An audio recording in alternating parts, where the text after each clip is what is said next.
Hello everyone, welcome to Sanctus Academy. In this video, we will revise the utopian vision of Frédéric Sorrieu. He was a French artist whose painting changed the course of world history. Frédéric Sorrieu painted his vision or dream in the painting named The Dream of Worldwide Democratic and Social Republics.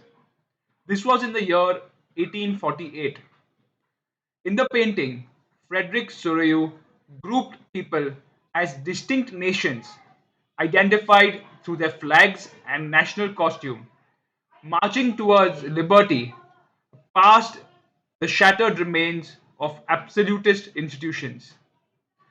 Utopian means a state which is perfect or idealistic.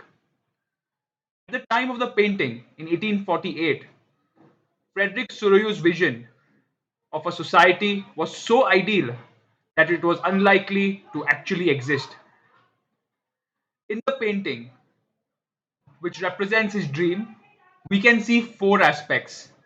Number one, the shattered remains of absolutist institutions. Number two, people of Europe and America marching. Number three, the Statue of Liberty. And number four, Christ, saints, and angels in heaven. So let's deal with the first aspect, that is the shattered remains of absolutist institutions. An absolutist institution is a government or system of rule that has no restraints on power exercised. In other words, it has all the power with no checks or counter. It can do whatever it likes. An example is a monarchical government which was centralized, militarized, and oppressive. A monarchy is a form of government where the king or queen is at the head and the key decision maker.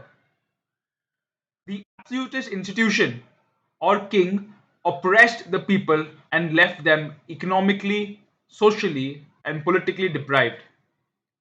Due to this oppression, the people revolted against the absolutist institutions and shattered them.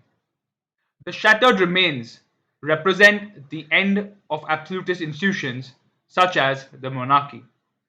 The second aspect is the people of Europe and America marching. The people are of Europe and America, which, according to Sorrieu, was considered the world then, and are shown marching in a long train of people.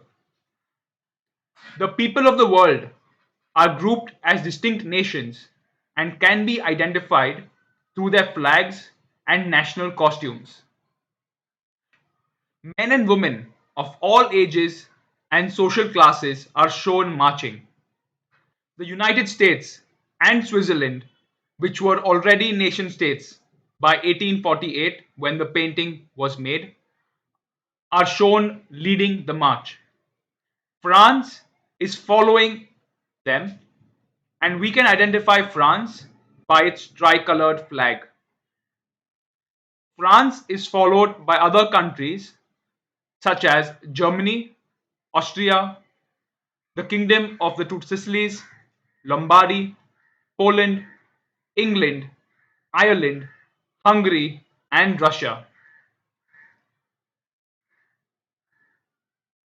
This represents people as nations having a common culture, history, and struggle. The third aspect is the Statue of Liberty. The people are marching and paying respect to the Statue of Liberty.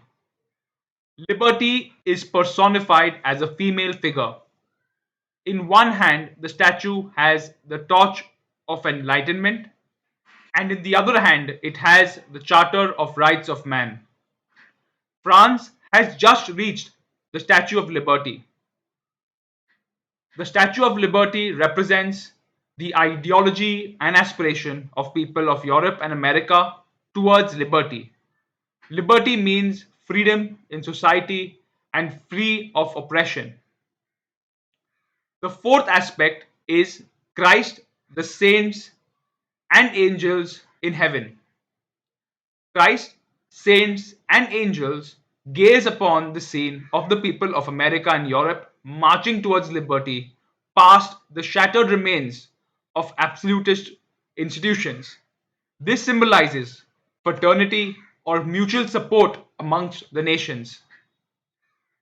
To summarize this, Frédéric Sorrieu's painting of his vision or dream is titled The Dream of Worldwide Democratic and Social Republics. It was painted in 1848. In the painting, people are grouped as distinct nations, identified through their flags and national costume, marching towards liberty past the shattered remains of absolutist institutions.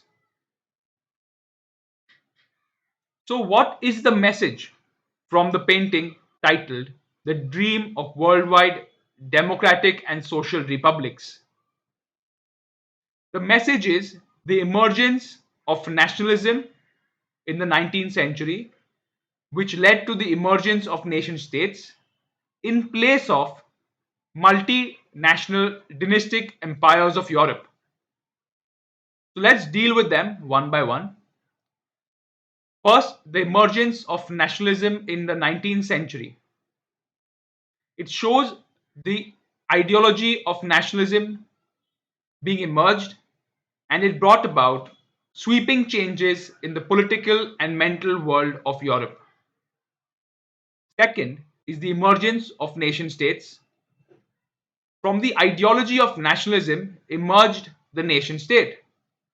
A nation state is one in which majority of the citizens and rulers developed a sense of common identity and shared history or descent.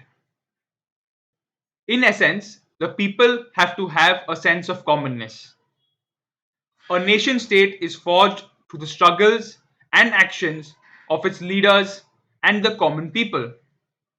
It is similar to the idea of a modern state wherein a centralized power exercises sovereign control over a clearly defined territory. The third aspect is nation states replacing multinational dynastic empires of Europe. A multinational dynastic empire is one in which the territorial state covers different groups of people. Only tie that is binding the diverse group of people is the common allegiance to the emperor or monarch. So, the message is the emergence of the ideology of nationalism, which gave rise to nation states in place of multinational dynastic empires of Europe. So, what is a nation? What are the attributes of a nation and what is its importance? This was explained by Ernest Renan in his essay, What is a Nation, which was published in 1882. A nation bases itself on social capital. It is the people's large scale commonness and solidarity. It is a daily plebiscite where people directly vote for their willingness to form a nation. Its importance is that it is a guarantee of liberty or freedom of people. So, the attributes of a nation are a nation bases itself on social capital such as a long past, common endeavors, historic past, sacrifice, devotion, common intent to perform great deeds in present and future. A nation is the people's large scale commonness and solidarity. In effect, all the people of a nation accept or reject the proposal of a nation. A nation is a daily plebiscite where people directly vote for their willingness to form a nation. The importance of a nation is the guarantee of liberty or freedom of people. Okay, we have revised the dream of worldwide democratic and social republics, and what is a nation. In the next video, we will revise the French Revolution and the idea of the nation. I'll see you there.